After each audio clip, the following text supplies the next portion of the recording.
So we are going to take this review in three directions. We're going to talk about what works. We're going to talk about what works first, and then we're going to talk about the things that don't. And what works is a whole lot easier than what doesn't. So what works is the gunplay. Combat in this game is absolutely fantastic. It's fast paced, it's chaotic. If you've ever seen Helsing, it's the equivalent of the SS guy on top of the blimp, conducting the orchestra of just death and destruction. It is fun. I started off playing this game as Harley Quinn. She was fun, but her movement tech is a little bit janky. We're gonna get into that. But then I swapped over to Captain Boomerang, and oh my god, if Captain Boomerang doesn't have some of the best movement tech ever. Being able to like throw the boomerang and then run super fast using the speed force, tossing the boomerang into the air, teleport, do a quick dash, freeze some stuff, lob a grenade, dash back, throw the boomerang, teleport to another area, catch it is fun. Between him and King Shark, I would say they have the best movement tech in the game. And King Shark's movement tech is super straightforward. Super leap into the air, super a dash when he runs on all fours, and then like a big leap like the Hulk into a smash if you choose to make him smash. Deadshot on Harley Quinn, yeah. I think Deadshot's jetpack is meh, and Harley Quinn's bat jet thing needs an update. Either you allow people when they boost off of buildings to get a boost back onto the bat jet so that you can make traversal a little bit faster, or you give Harley Quinn three swings or a super glide where she can boost to the jet and then do a flip and then boost to it again and it drags her forward for a set distance. But most fun I've ever had with the gunplay, absolutely fun. That is well designed. That is the most well designed system in the entire game. Now, to the things that don't work, the loot loop. What do I mean by the loot loop? Missions. Missions are generic. They're super generic. You've done these missions. If you've been in the looter shooter genre for the last 10 years with Destiny, Borderlands, Division 2, Anthem, Outriders, Godfall, if you've played all those games, you've done all these missions before. Escort this thing over there, go collect those things, deposit them here, go save those people before they get killed, go blow up that thing so that you can go blow up a bigger thing, go move that thing over there and put that thing over there to unlock do this thing so you can do damage to it. It sucks. It's boring. It does not grab people.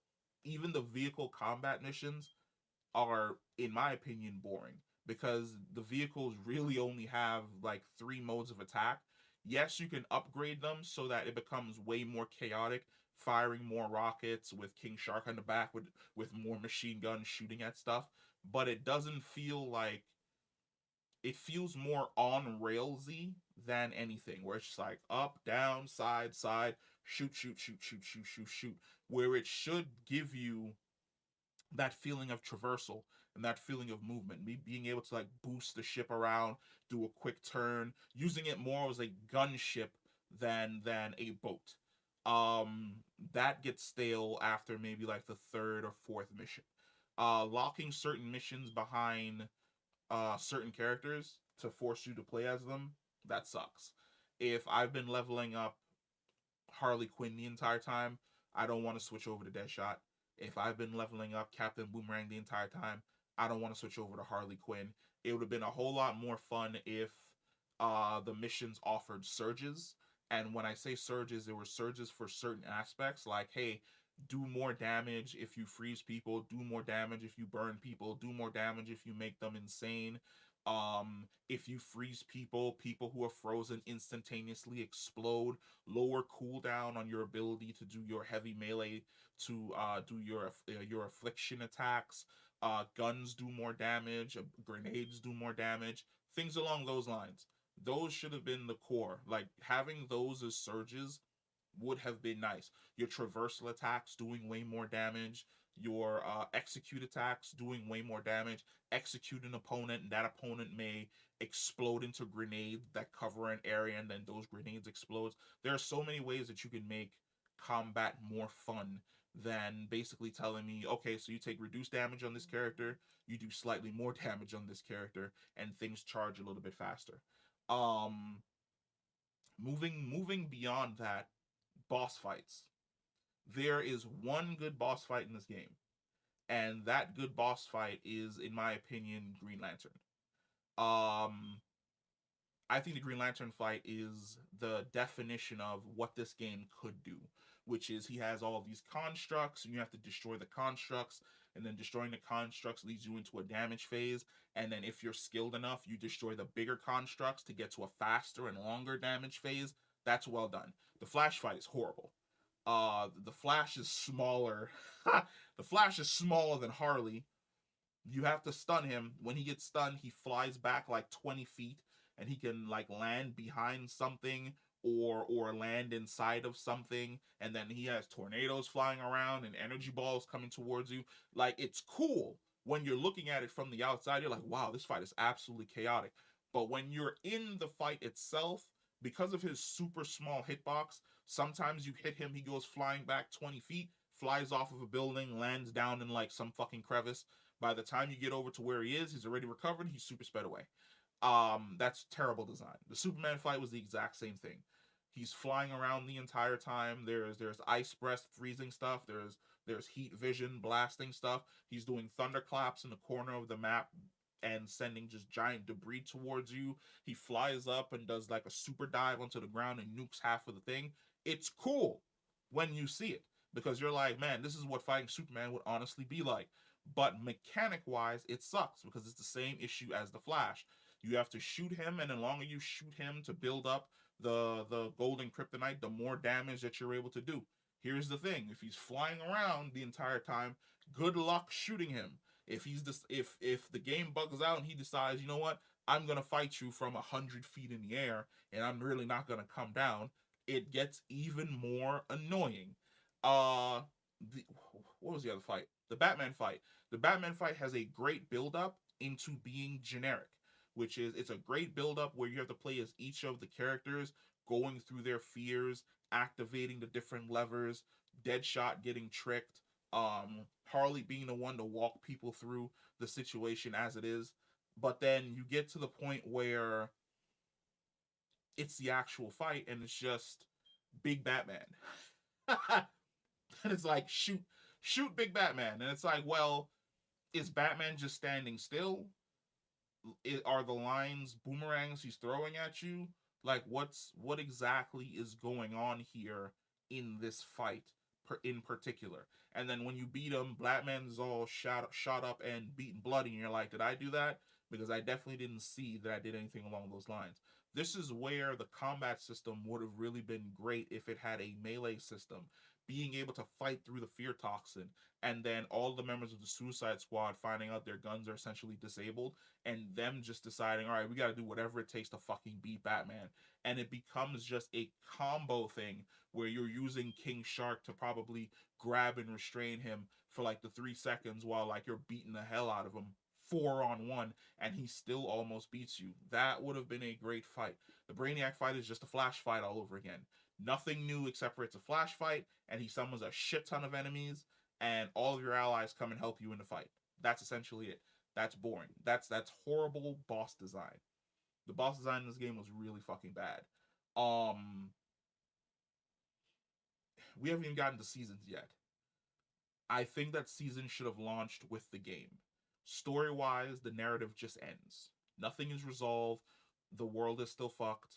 There's still brainiacs out there. If season one had instantaneously started the second you beat the game, I feel as though I'd still be playing it. But the second I beat the game and I discovered that season one was like a month away, I was like, well, I'll come back when season one drops. And for the most part, that's not a good thing. If people are saying that they're going to take a break from your game and wait until season one comes back, a lot of those people are not going to come back. There is definitely going to be an issue of player retention, where there were some days where I woke up and I just didn't feel like playing this game. I went to go play Monster Hunter, or I went to go play Division 2 since the new season dropped, or I played a little bit of Warframe, or I went to go play some Destiny. Um, this game has a retention problem because the gameplay loop is so boring and so generic. You lose a lot of people. A lot of people don't want to stay. A lot of people aren't going to want to stick around to basically play through this and beat this game. It just doesn't matter to them in any way, shape, or form. And that's a crying shame because, like I said, if they fix the gameplay loop, the gunplay itself will hold a ton of people.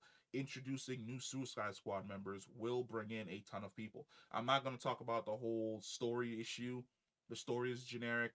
The whole Batman outrage thing, it's whatever. As somebody who's been playing video games and reading comics, I've seen Batman die like 20 times, and I've played 2 games now where he's died at the end. So I'm whatever. I don't typically care about that. I understand that people have a lot of attachment to the Arkham Batman because for them he is their Batman because they controlled his actions and they played through 4 games as him. But for the most part, I'm not as attached as most other people. I was willing to accept Batman's death because if you pay close attention to the story, you'll realize that for 2 of these people who have really deep connections with their adversaries, Captain Boomerang to the Flash, Harley Quinn to Batman, you will see the sorrow on their faces at the fact that they're the ones that had to take out and kill basically their adversary. So that part is written extremely well. What's written extremely well is the characters themselves. I think this is a fantastic representation of the Suicide Squad. They leaned a lot more into James Gunn's comedy from his film in regards to the characters, and that is a really, really good thing because they play extremely well off of each other. And by the end of it, I felt as though they were a team that I would like to revisit at some point in time. What else is there? We talked about the major issues. Another thing is the cosmetic issue, where essentially through playing the game, you really only get to customize 2 pieces of cosmetics.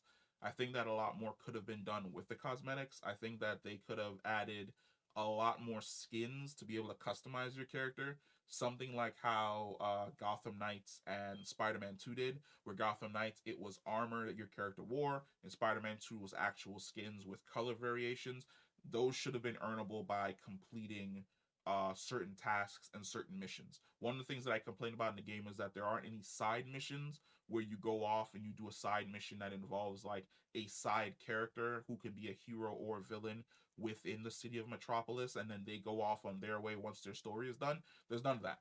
There's only the main story missions and then the boring generic gameplay loop. That would have done a whole lot to people to basically invest people into spending more time in Metropolis and exploring the city. The city is kind of boring. There are some times where you've beaten enemies in an area and it's just empty. No one on the streets, no enemies anywhere, nothing in the skies. That's horrible. That sucks. Because at least in Gotham Knight, you could always see something that was going on and be able to head over to the location where it's happening. Um, that's it. It's a generic looter shooter. It's another one. It's not going. I don't think that it is going to last. We're probably gonna make it to around season 2, maybe, unless they've done all the seasons already and they're just gonna release them as they go along without any care to what their player population is. By around season 1 or by the end of season 1 or maybe the beginning to end of season 2, we're really going to hear where exactly this game is going to end up going. And I really do think that this was a misstep on their part, and I'm hoping that this doesn't lead to them being forced to do what a lot of other AAA studios have done, which is end up being purchased by either Microsoft or Sony. But yeah, if we're gonna give this a number, it will be a 6 out of 10. I said it on stream already. It'll be like a solid 6 out of 10 or 6.5 out of 10. There's room for improvement. If season 1 comes in, changes up a bunch of the systems, adds a ton of shit, creates more collectibles, uh, they're gonna have an uphill battle from today in order to get back to where they want to be. Because I think the Steam sales, like I think the Steam sales are like super low for this game. Let me check that.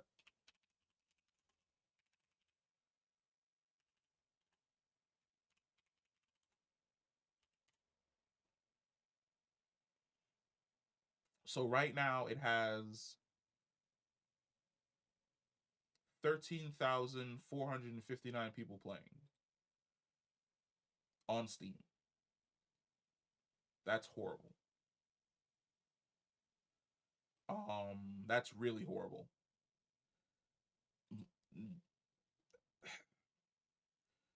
I don't know.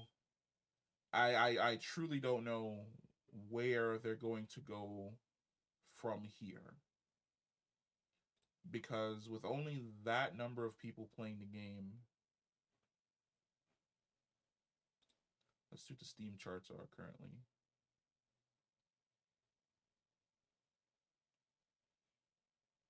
It's got positive reviews, which is good, but at launch it had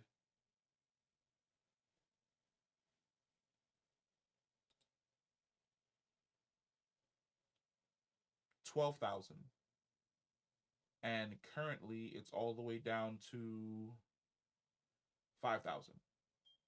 So that's not good. Um, that's not good at all.